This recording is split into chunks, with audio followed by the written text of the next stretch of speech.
Welcome to our trading channel. This is Jenny from peakbinaryoption.com. Today USD JPY experienced an upward trend in past hours, and it reversed at the level of 154.8. There is a support level of 154.2.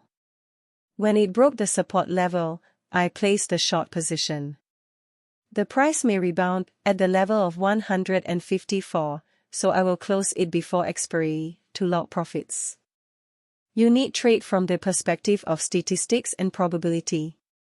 There are many psychological traps in trading. You need identify them and mistakes made before. Then you can improve the results. If you have any question, feel free to contact our team via email or Skype. Thanks for watching and wish you succeed in trading.